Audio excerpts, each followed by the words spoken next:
Coronavirus, la pandemia. ¿Cuáles son los síntomas? ¿Cómo se transmite? ¿Qué puedo hacer para protegerme y prevenir la propagación de la enfermedad? Nuevo padecimiento que ha encendido las alarmas de los sistemas de salud. Coronavirus, la pandemia. Bienvenidos a este programa especial de Coronavirus, la pandemia, una recapitulación de lo que hemos presentado aquí a lo largo de la semana. Saludamos con gusto a nuestra audiencia en Radio Universidad, en Canal 44, discúlpeme usted, Canal 44, y también a quienes nos siguen a través de las diversas señales de las televisoras públicas en México y en América Latina. Iniciamos con el reporte de nuestro compañero Pablo Gómez, corresponsal de la agencia EFE, el informe de la Organización Mundial de la Salud. Hola, ¿qué tal? Buenos días en Belén, buenos días a todo el auditorio de Canal 44. Los casos de COVID-19 superan ya los 174 millones en el mundo según los últimos datos notificados por la Organización Mundial de la Salud, y el total de fallecidos a nivel global, según esos datos, se aproxima ya a los 3,8 millones. Por regiones, América ronda los 69 millones de casos positivos y más de 1,8 millones de muertes. Le sigue Europa con cerca de 55 millones de contagios y alrededor de 1,17 millones de fallecidos. A continuación va el sudeste asiático, que supera los 33 millones de positivos y se sitúa en unos 440.000 muertos, y más lejos está el Mediterráneo oriental, con la mitad de fallecidos que la región anterior y por debajo de los 10 millones y medio de casos. El ranking de países sigue encabezado por Estados Unidos, con más de 33 millones de casos. India cada vez está más cerca y se sitúa por encima de los 29 millones, y Brasil supera los 17. Los siguientes países están ya con cifras muy inferiores y con 3 países superando los 5 millones, Francia, Turquía y Rusia. En número de fallecidos, Estados Unidos oscila alrededor de los 593.000, Brasil se acerca a los 477.000, India casi alcanza los 360.000 y México le sigue con unos 229.000. En cuanto a la vacunación, las tasas en Europa son aún insuficientes para evitar un rebrote. Así lo advertía en las últimas horas la oficina regional de la OMS, con el 30% de los europeos que ya ha recibido la primera dosis y apenas el 17% con el proceso completado. Aún hay una distancia considerable, dice la organización, hasta el 80% de cobertura total deseado para alcanzar la llamada inmunidad de rebaño. Reportó desde Europa Pablo Gómez para el programa Coronavirus, la pandemia. Esta semana hablamos de una enfermedad que afecta a millones de humanos en el mundo, la esclerosis múltiple, y cómo se ha visto impactada esta enfermedad en tiempos de COVID-19. La esclerosis múltiple es una enfermedad crónica y autoinmune. El sistema inmunitario comienza a funcionar mal y ataca al sistema nervioso central, cerebro y médula espinal, lo que produce lesiones neurológicas en quien la padece. Según estimaciones de especialistas, el 70% de los nuevos casos se diagnostican en personas de entre 20 y 40 años, aunque puede debutar a cualquier edad. Esta enfermedad es hasta 3 veces más frecuente en mujeres y, después de la epilepsia, es la enfermedad neurológica más frecuente en adultos jóvenes. Aproximadamente el 50% de los pacientes con esclerosis múltiple desarrollan deterioro cognitivo, como alteración de la memoria, de la capacidad de atención y de procesamiento de la información, lo que repercute de manera directa en su ámbito profesional y laboral. Además, los pacientes con esclerosis tienen más riesgo de desarrollar comorbilidades psiquiátricas u otras enfermedades como epilepsia, que pueden incrementar o empeorar la tasa de brotes y aumentar la discapacidad que desarrollan. Según especialistas, hasta el momento no se ha observado que los pacientes con este padecimiento tengan mayor riesgo de infección por COVID-19, ni peor curso evolutivo de la misma. Sin embargo, existe la posibilidad de un empeoramiento de la esclerosis múltiple en relación con el propio proceso infeccioso sistémico que provoca la COVID-19. En Estados Unidos se han documentado recaídas entre un 4 y 20% de los pacientes con esclerosis múltiple infectados por COVID-19, aunque aún no se dispone de datos de la discapacidad que ha producido este hecho a largo plazo, informó Rocío López Fonseca.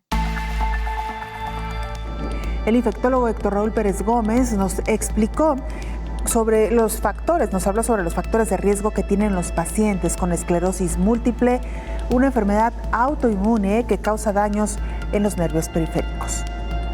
La esclerosis múltiple, para empezar, es una enfermedad que año con año tiene un mayor número de personas afectadas en el mundo.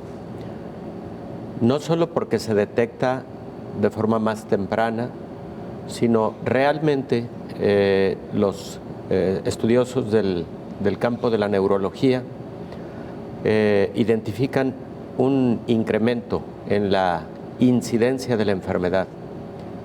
Esta enfermedad se considera de origen autoinmune.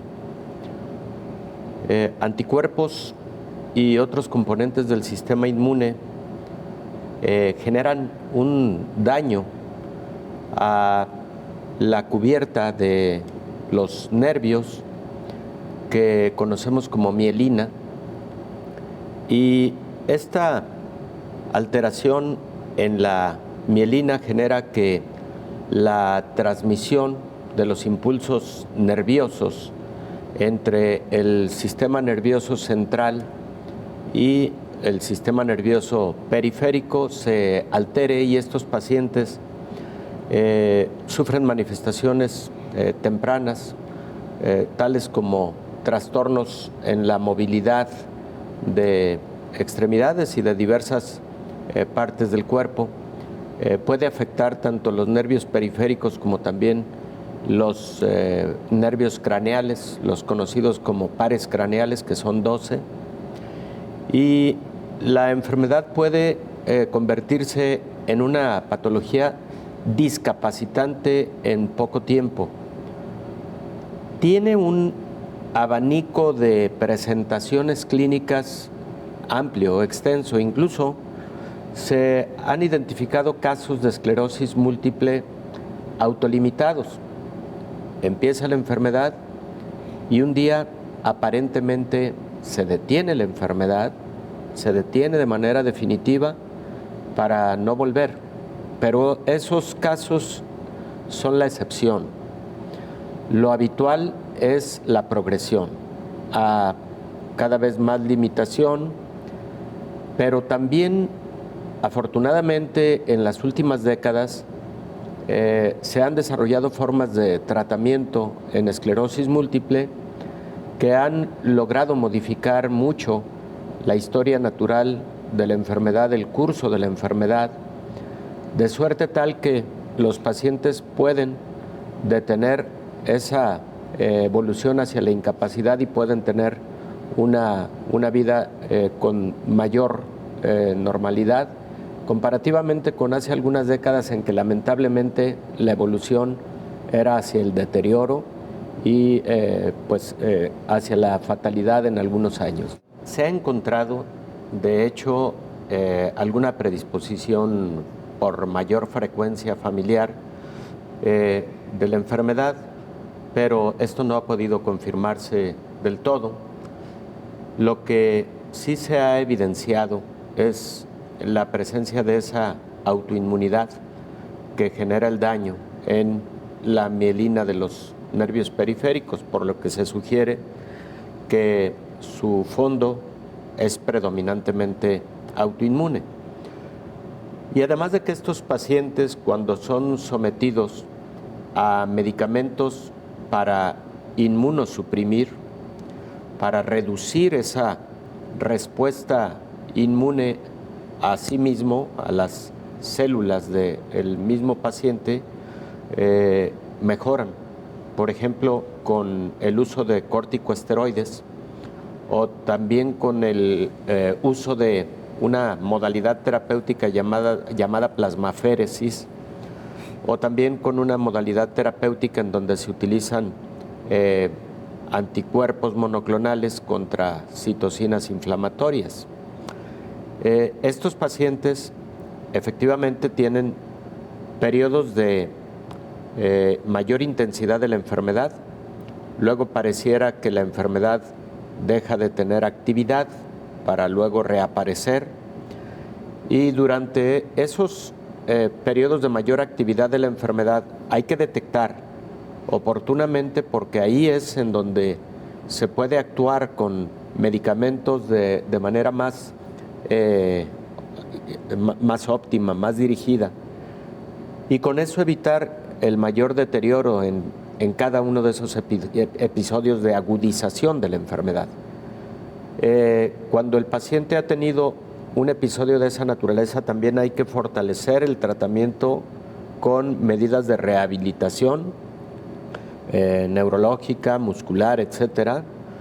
Y de igual manera, es muy importante que el paciente esté en seguimiento permanente. El especialista idóneo para el manejo de esclerosis múltiple es el neurólogo, quien tiene la capacidad de ir detectando estos episodios de agudización. Los estudios que predominantemente se realizan para el diagnóstico y el seguimiento de la esclerosis múltiple son estudios de imagen, en donde tiene un papel preponderante la resonancia magnética nuclear del cráneo, del encéfalo y de la médula espinal.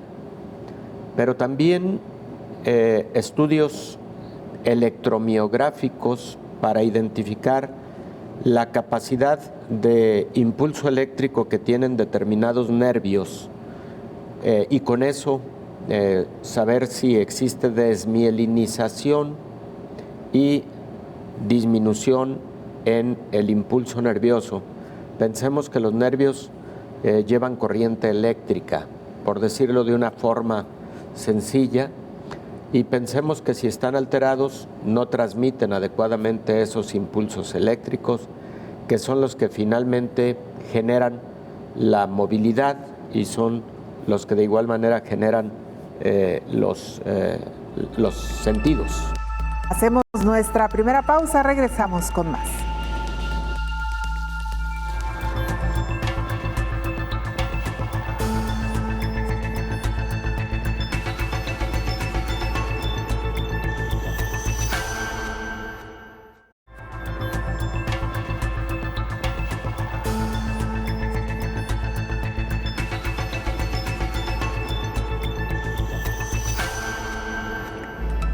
Le contábamos que esta semana dedicamos uno de nuestros programas a hablar sobre esclerosis múltiple y algunos informes internacionales reportan que la mitad de los pacientes con esta enfermedad sufrieron un deterioro en su salud debido a la pandemia de COVID-19.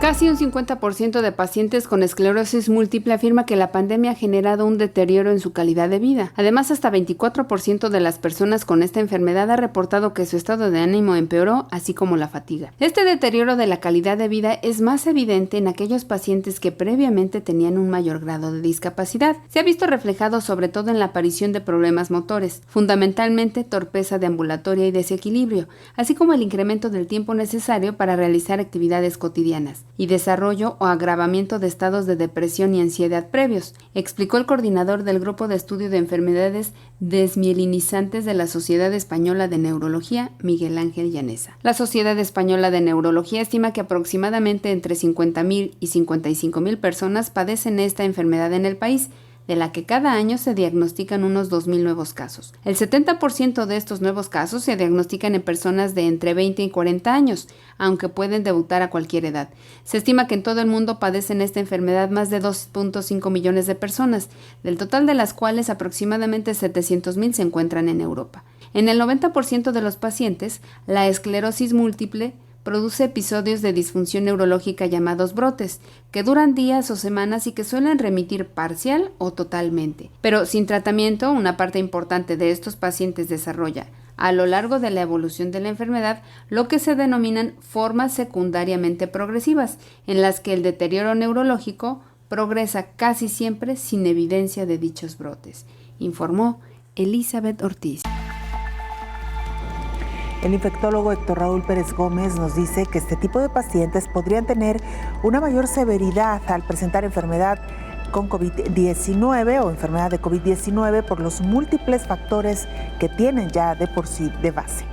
La esclerosis múltiple, Belén, cada vez afecta a más personas en el mundo y existe una mayor proporción de mujeres con respecto a los hombres sin ser tan marcada, pero sí existe una mayor proporción.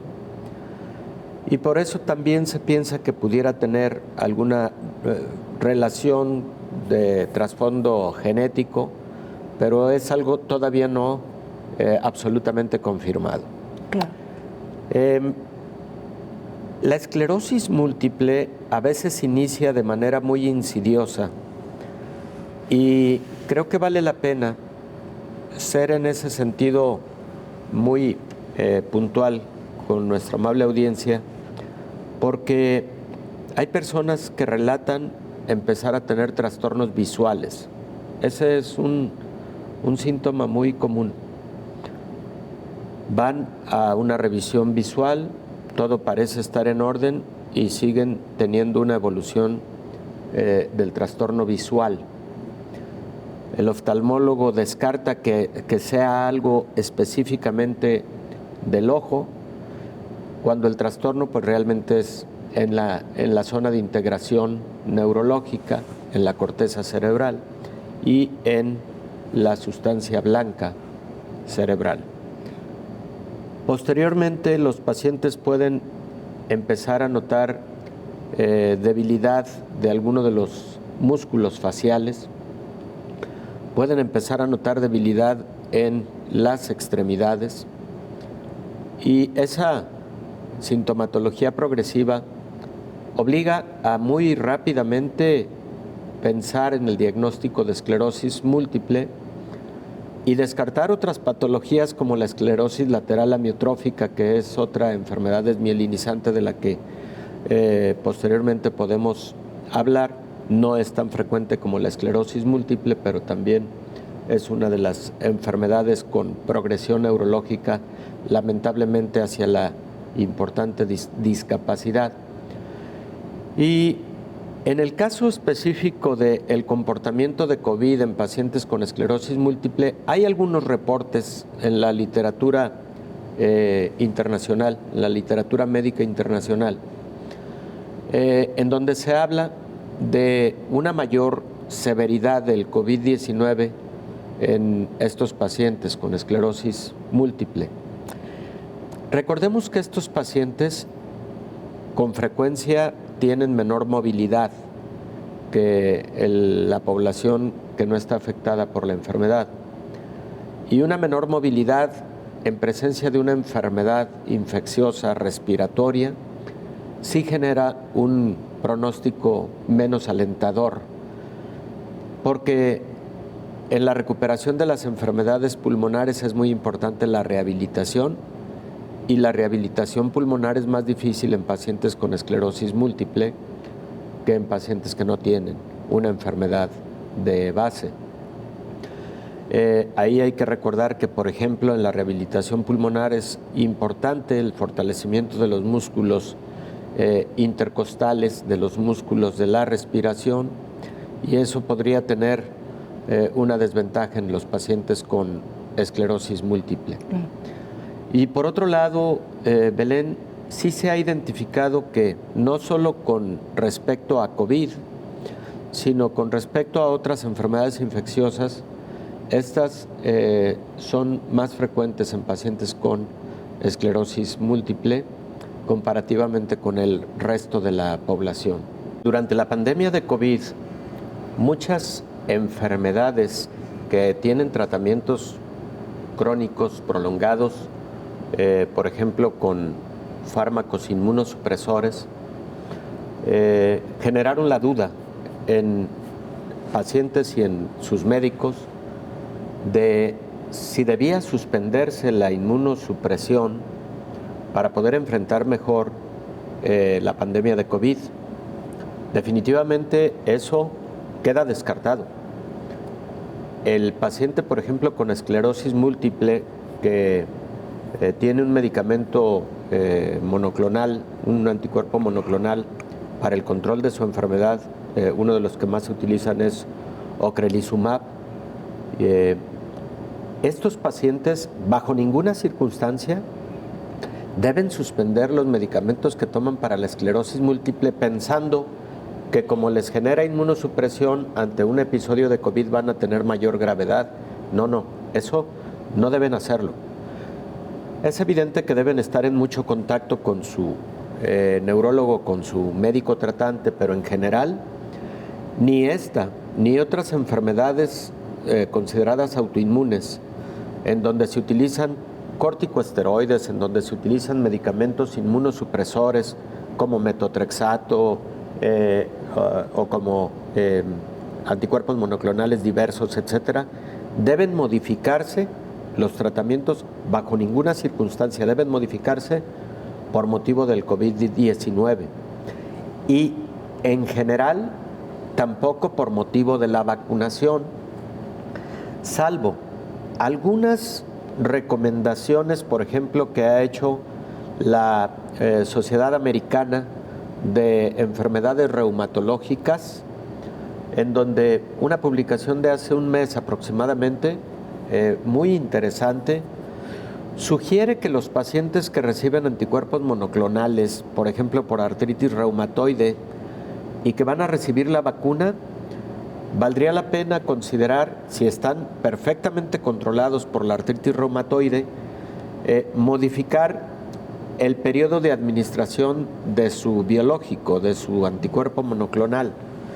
Por ejemplo, ya sea espaciar a partir del momento de la vacuna, recorrer el anticuerpo monoclonal durante 3 semanas para evitar que el anticuerpo monoclonal vaya a modificar la respuesta inmune a la vacuna. O sea, que sea menos eficaz la vacuna en la generación de la respuesta inmune. Esa es, digamos, una recomendación preliminar que hace el Colegio Americano de Reumatología y está publicado hace aproximadamente un mes. Es una publicación muy interesante, pero ellos también son enfáticos en señalar: si la enfermedad reumatológica no está bajo buen control, no está adecuadamente controlada, es preferible el control de la enfermedad reumatológica y esperar la vacunación a un tiempo mejor. También lo señala esa publicación. Y por otro lado, en el caso de los pacientes con esclerosis múltiple, por ejemplo, ocrelizumab, que es un anticuerpo monoclonal que utilizan estos pacientes y que se administra por vía endovenosa a través de una infusión cada determinado periodo de tiempo, algunas veces es mensual, etcétera. Ahí también podría ser operante ese mismo concepto para que la vacunación sea más eficaz, pero yo no conozco por ahora una publicación en guías de alguna de las organizaciones, asociaciones, fundaciones, etcétera, del campo de la neurología, que sugiera que se modifique el tiempo de aplicación de este tipo de anticuerpos monoclonales para que el paciente con esclerosis múltiple se pueda vacunar. En general, las guías internacionales sugieren que los pacientes con esclerosis múltiple se pueden vacunar aún estando bajo tratamiento con este tipo de fármacos. Se considera que las vacunas contra COVID-19 son seguras en los pacientes con esclerosis múltiple, pero que por ser pacientes que algunos de ellos toman inmunosupresores, la respuesta inmune podría ser un poco menor, podría tener menor intensidad que comparada con pacientes que no tienen esclerosis múltiple o tomen tratamientos inmunosupresores. Esta semana viajamos a Brasil. El informe nos lo presentó nuestro compañero Agustín de Gracia, corresponsal de la agencia EFE. Hola, ¿qué tal? Buenos días, Belén. Buenos días a todo el auditorio de Canal 44. Brasil está bordeando ya los 17 millones de casos de COVID y aproximándose al 500.000 de muertos en una evolución de la pandemia de coronavirus que parece haber reducido su impacto los últimos días mientras prosigue el lento proceso de vacunación. Los últimos datos dan cuenta de un saldo diario de 1.000 muertos, lo que lleva a cerca de 474.000 las personas que han muerto de COVID-19 desde que la pandemia llegó a Brasil. Pero ese millar de muertos está lejos de las cotas diarias de unos 4.000 fallecidos cada día que se tuvo a comienzos de abril, cuando Brasil estaba rodeado de severas restricciones sociales en todo el país a causa de una alarmante crisis hospitalaria. Aún así, los cálculos oficiales indican que 1,2 millones de personas siguen bajo observación por COVID-19, un dato malo para una nación que espera en las próximas semanas la llegada del invierno austral, que suele generar un incremento de las enfermedades respiratorias. A nivel mundial, el gigante latinoamericano ocupa el segundo lugar en cuanto al número de fallecidos por COVID-19 después de Estados Unidos y el tercero por la cifra de infectados después de Estados Unidos y la India.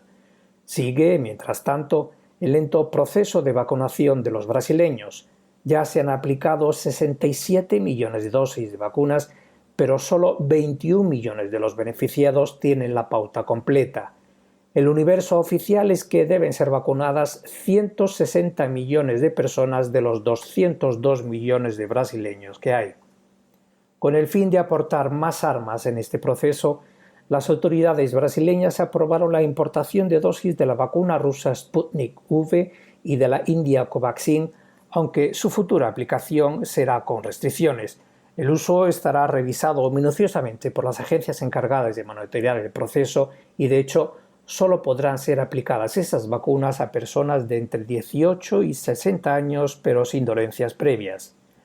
El presidente brasileño, Jair Bolsonaro, ha prometido que todos los ciudadanos del país estén vacunados antes de que termine este año. Es una carrera contra el tiempo para una nación que tiene como temor más inmediato una posible tercera ola que trastoque las cifras moderadas que se están registrando estos días. Reportó desde Brasil para el programa Coronavirus la Pandemia Agustín de Gracia de la Agencia EFE. La pausa, regresamos con más.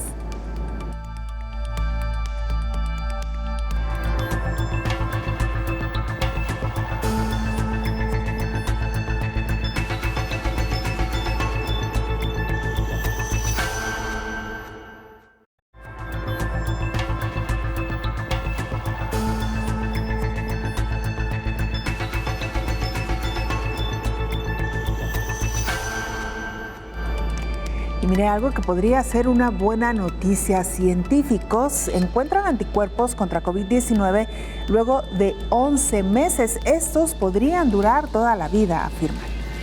Las personas que tuvieron la enfermedad de COVID-19 leve desarrollan células productoras de anticuerpos que pueden durar toda la vida. Meses después de recuperarse de casos leves de COVID-19, las personas todavía tienen células inmunes en su cuerpo que bombean anticuerpos contra el virus que causa la COVID-19, de acuerdo con el estudio de investigadores de la Facultad de Medicina de la Universidad de Washington en San Luis. El autor principal del estudio, Ali El-Beri, profesor de Patología e Inmunología de la Medicina y de la Microbiología Molecular, explicó que el otoño pasado hubo reportes de que los anticuerpos disminuyen rápidamente luego de la infección, lo cual fue interpretado por los principales medios de comunicación que la inmunidad no era duradera. Es normal que los niveles de anticuerpos bajen después de una infección aguda, pero no bajan a cero, se estancan.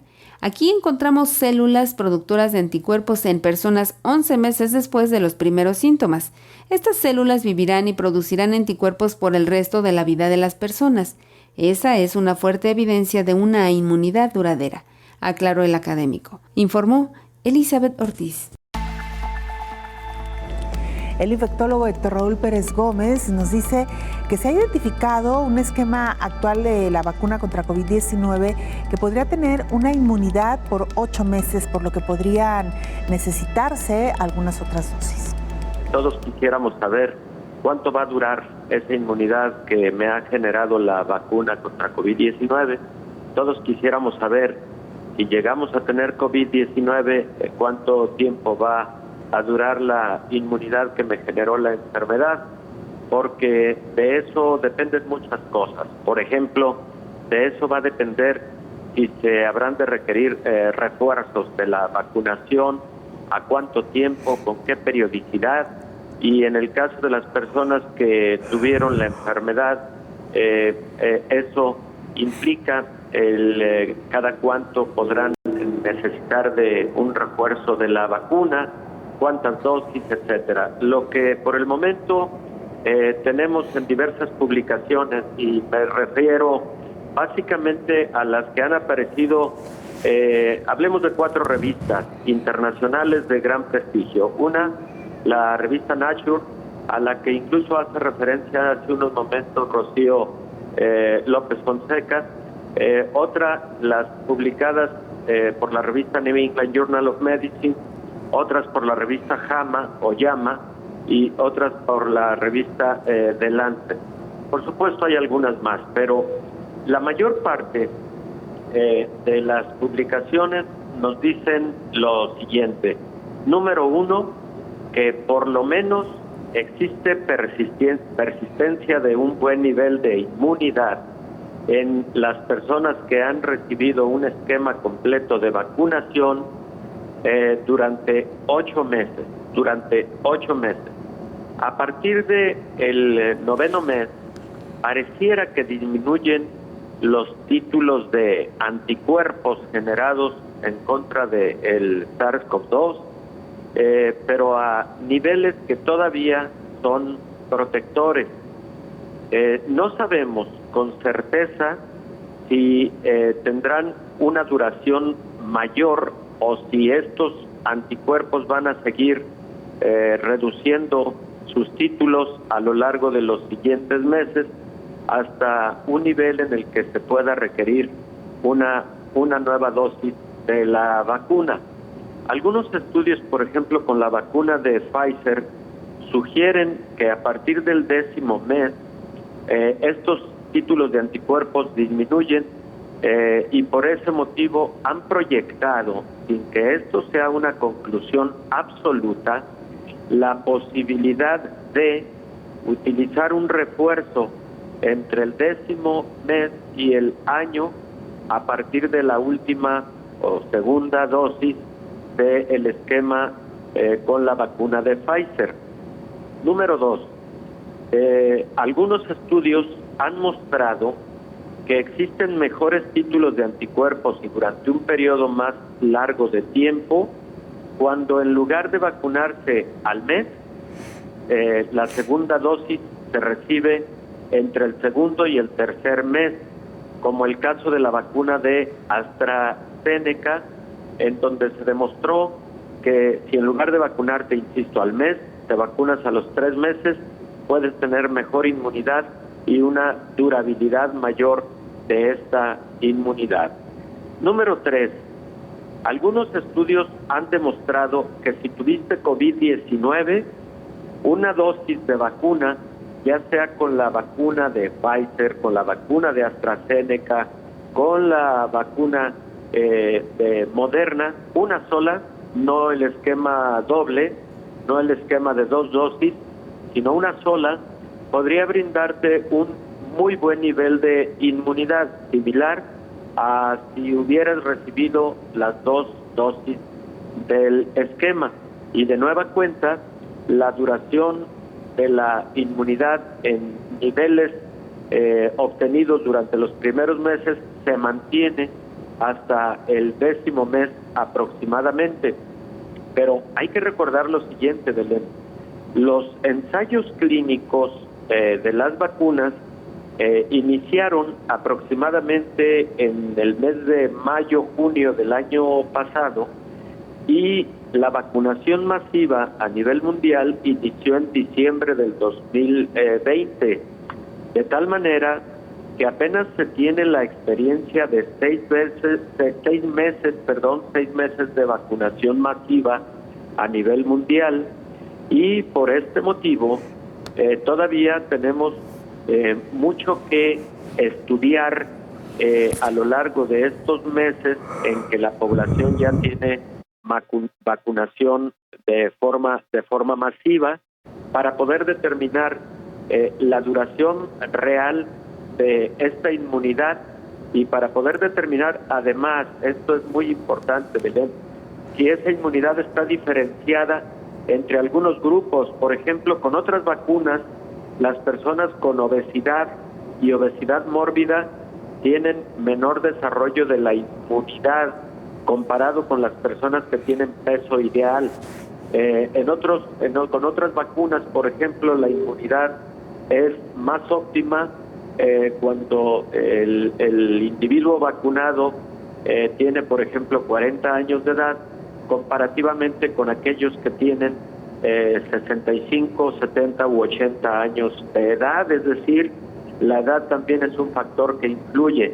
Entonces, todos estos aspectos tenemos que diferenciarlos y va a ser motivo de múltiples estudios para poder tener un panorama muy claro, incluso de si algunos grupos que generan menos inmunidad tendrán que recibir refuerzos de manera más temprana. A veces las personas piensan que inmunidad es solamente generación de anticuerpos y no es así. Los anticuerpos son solamente una parte de la inmunidad que se desarrolla con las vacunas o con la enfermedad y son solamente una parte de nuestra protección. Realmente la respuesta inmune es una serie de mecanismos complejos de tipo molecular, de tipo celular, en donde participan diversos elementos de nuestro sistema inmune. Participan células, por ejemplo.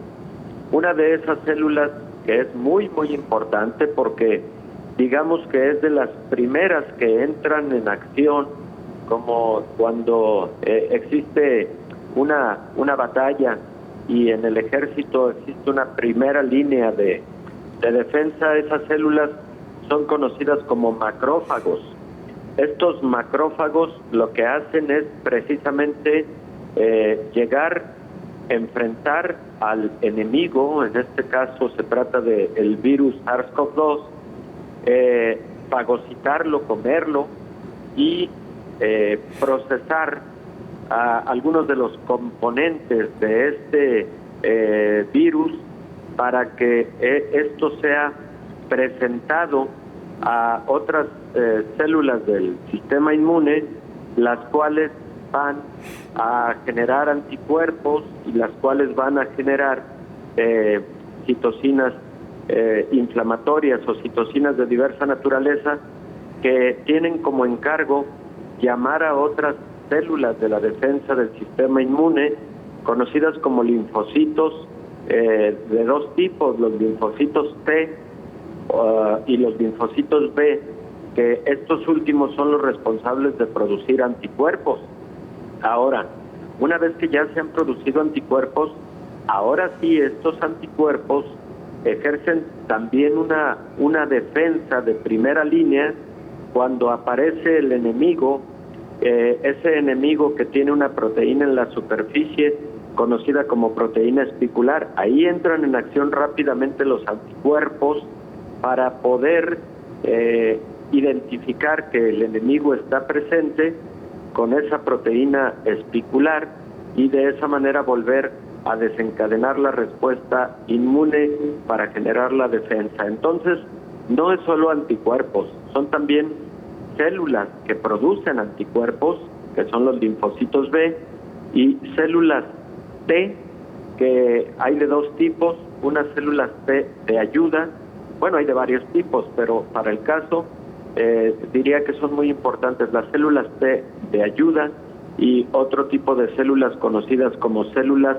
T asesinas o natural killer, que lo que hacen son matar a las células que infectan estos nuevos patógenos.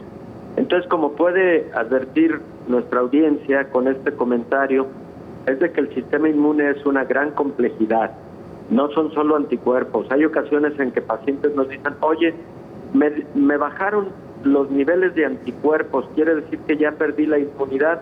No, no es así, porque pudieron haber bajado tus cuentas o tus títulos de anticuerpos en tu sangre, pero tienes linfocitos B que aprendieron a producirlos. Si tú vuelves a estar en contacto con el patógeno, esos linfocitos B se activan, producen de nueva cuenta anticuerpos que te van a ayudar a enfrentar la enfermedad. Así es como funciona el sistema inmune. Nuestro compañero Aitor Pereira, corresponsal de la agencia EFE en Argentina, nos presenta el siguiente informe. Hola, ¿qué tal? Buenos días, Belén. Buenos días a todo el auditorio de Canal 44. En Argentina, la segunda ola de la pandemia sigue su curso. Después de 2 meses de ascenso en el ritmo de contagios, las autoridades sanitarias del país destacan que esta cifra se ha estabilizado en las últimas semanas y ahora comienza su descenso.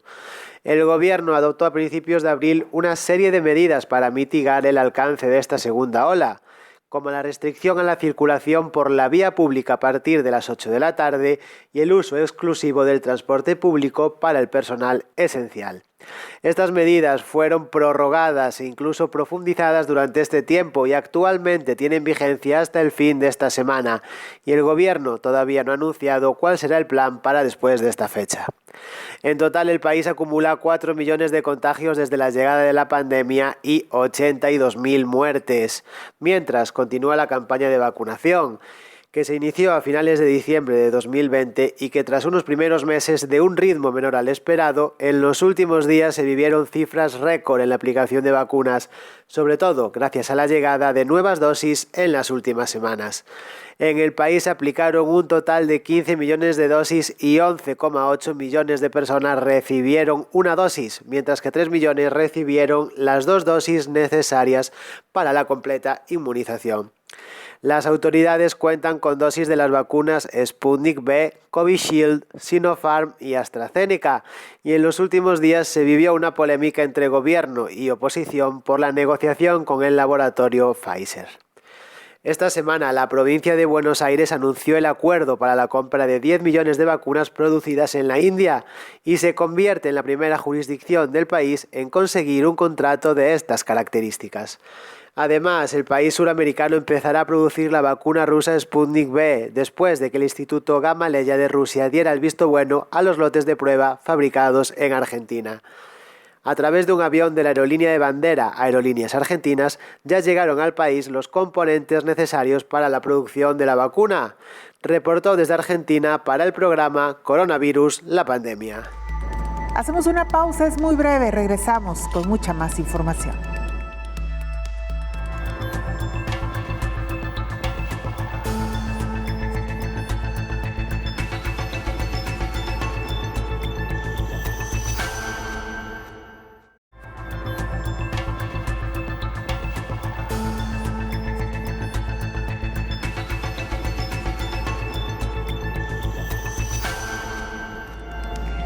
La inteligencia artificial, uno de los principales aliados en esta batalla contra COVID-19, en medio de estos desarrollos de nuevas herramientas, se crea un software para diagnosticar COVID-19.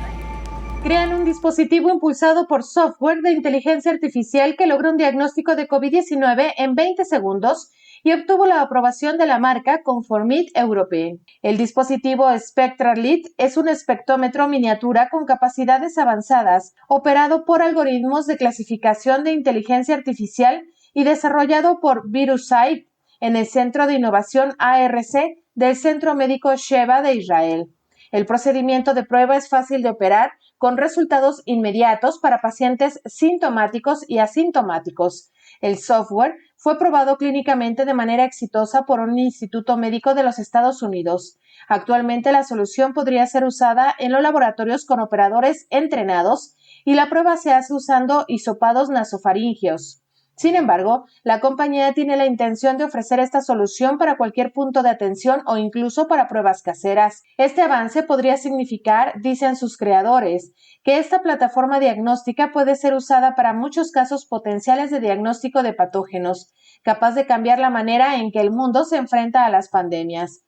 Sus creadores anunciaron que ahora están enfocados y comprometidos en un esfuerzo intenso para lograr más aprobaciones regulatorias a nivel mundial y para revalidar esa solución en más de 36 programas piloto en el mundo, en los 5 continentes, ya que buscan expandir las capacidades del sistema para diagnosticar otros patógenos, informó Rocío López Fonseca. Y en más información, viajamos esta semana también a Uruguay con nuestro compañero Santiago Carboné, corresponsal de la agencia EFE, este país que ha dado una batalla también muy férrea en contra de esta pandemia. Hola, ¿qué tal? Buenos días, Belén, y buenos días a todo el auditorio de Canal 44. Uruguay superó los 325.000 casos acumulados de COVID-19 y atraviesa uno de los peores momentos desde que se decretó la emergencia sanitaria el 13 de marzo del año pasado. En este momento, unas 35.000 personas cursan la enfermedad y la situación se encuentra alejada de la que se vivió en 2020, cuando tardó más de 9 meses en superar los 100 casos diarios. A pesar de haber comenzado el 2021 con 193 muertes, ya son cerca de 4.800 las defunciones, luego de que las cifras se dispararan entre abril y junio. Un mes antes, científicos anunciaron la circulación extendida de la variante brasileña P.1 en todo el país, la cual está presente en la mayoría de los casos detectados. Por otro lado, las cifras de personas ingresadas en cuidados intensivos ha disminuido en la última semana y por el momento hay una importante cantidad de camas disponibles. Con respecto a la vacunación, el 32% de la población ya recibió las 2 dosis de las vacunas, mientras que casi 1 millón de personas ya recibió una de las dosis y espera por la segunda para completar su proceso. De esta forma, casi el 60% de la población de Uruguay quedará inmunizada contra esta enfermedad. En este momento, todas las personas mayores de edad pueden anotarse para ser inoculadas, algo que también pueden hacer desde la semana pasada los menores de entre 12 y 18 años.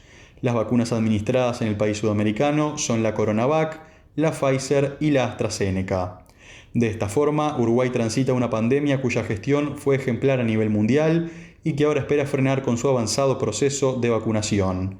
Mientras tanto, el Ejecutivo continúa apostando a la libertad responsable de la población en un país en el que no ha habido ningún tipo de confinamientos en 15 meses y en el que las fronteras se encuentran cerradas al turismo y para los extranjeros no residentes.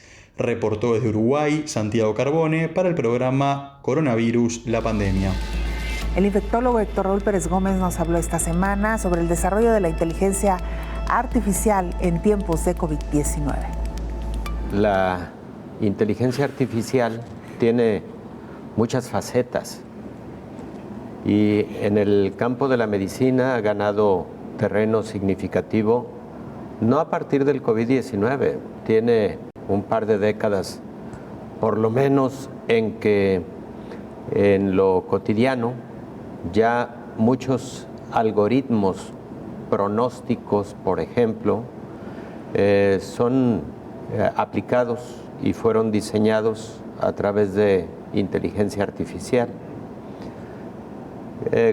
Digo que tiene múltiples facetas porque, por ejemplo, escuchamos en las últimas cápsulas informativas, tanto de Elizabeth como de Rocío,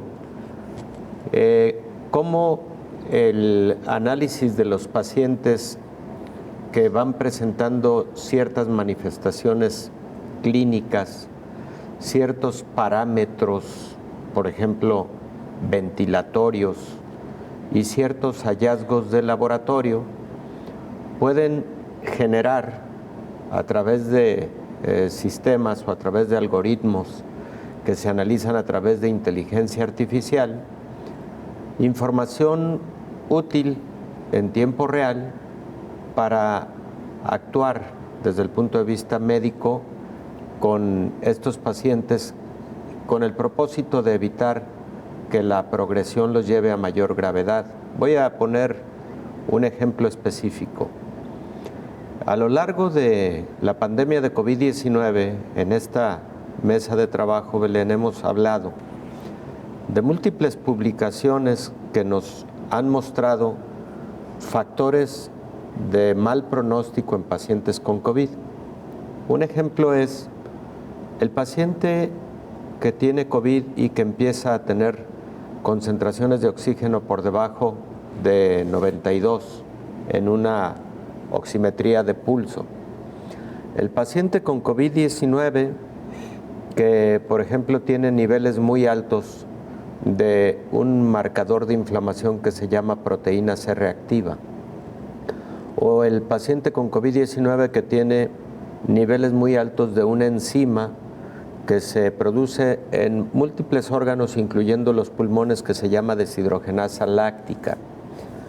El paciente con COVID-19 que tiene concentraciones altas de productos de degradación de la fibrina, o aquellos que tienen niveles altos de dímero D, que nos habla de que el paciente está evolucionando a un síndrome inmunotrombótico asociado a COVID. Bueno, todos esos factores pronóstico que se han ido describiendo a lo largo de estos meses, si tú los incorporas a un algoritmo que se analiza a través de inteligencia artificial, entonces tú puedes tener a través de un análisis de el peso estadístico que tiene cada uno de estos marcadores de mal pronóstico, un puntaje que te permite decir, este paciente, si no tenemos un actuar inmediato con tales o cuales intervenciones terapéuticas, tiene un riesgo de letalidad superior al 50%, por ejemplo.